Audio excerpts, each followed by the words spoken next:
Hey guys, it's John here from Sonic Drive Studio. I hope you're all doing well and welcome back to the channel. Welcome to another episode of Me and My Les Paul. This Les Paul Custom over here is one of my favorite guitars. I love it so much. And I basically want to try this guitar through all of my amplifiers over here. And I thought it'd be fun to take you guys along for the ride. And it's gonna be fun, trust me, because this guitar sounds so good. So it's gonna be fun to explore how this thing sounds through all of these different types of amplifiers. Anyway, in the last episode I played this guitar through my Victory Super Kraken amplifier. And today we're gonna play this guitar through my ORNG Rockerverb 50 Mark III, a wonderful sounding amplifier. It's also one of my favorite amplifiers, and it's legendary basically. It's just pure awesome. Now I do want to talk about what makes this amplifier so special and so good, but first let's go ahead and take a listen to some riffs that I wrote, especially for this amplifier. Some riffs that hopefully will complement the tone of this amplifier well. Let's take a listen right now.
Oh yeah, that sounded pretty good to me. A pretty awesome sounding combination. I personally think that you can't go wrong with a Les Paul through an ORNG amplifier. The Rockerverb is such a great amplifier, but why is that? Well, first of all, it's a very unique amplifier. And not only because of how it looks, because it does look unique, of course, when you compare it to all my other amplifiers, but also how it sounds.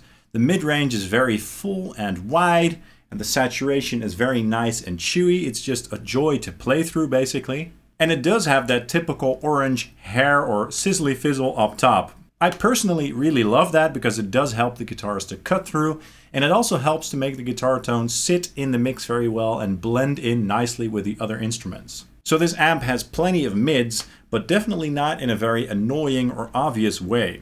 Everything is just very nicely balanced. And the low-end palm-muted chugs, for example, they're not super resonant, so they don't stand out in a very annoying way as well. With some other amps, when you do the low-end palm mutes, the chugs, they sort of stick out a little bit and there's too much resonance. But with this amplifier, everything is just very even sounding and just very nice and warm sounding, basically. I used the dirty channel, of course, and I'm basically using the same settings as I always use.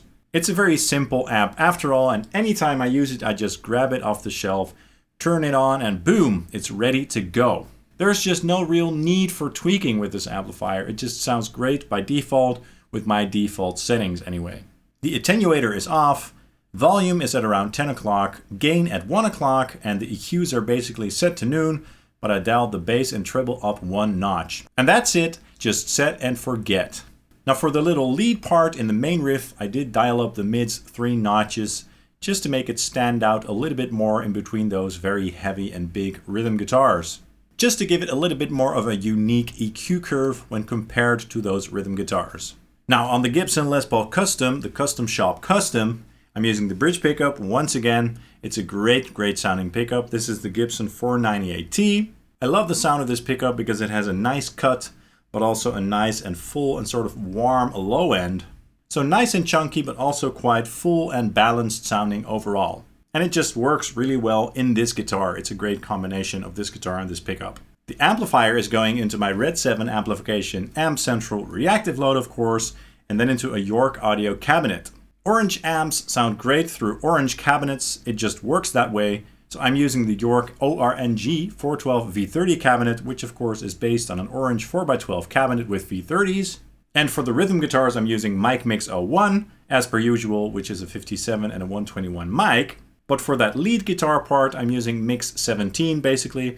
Again, just to give it a bit of a different curve. That lead guitar needs to have its own space in the mix, so that's why I'm doing that. I double tracked the guitars, so one is panned all the way to the left and the other all the way to the right. And in the DAW, I'm basically doing no post-processing aside from a little low cut at around 85 Hertz, just to clear out that low end rumble, because that space is reserved for the kick drum and the bass guitar. Let's also take a quick listen to the isolated guitars.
That also sounded great.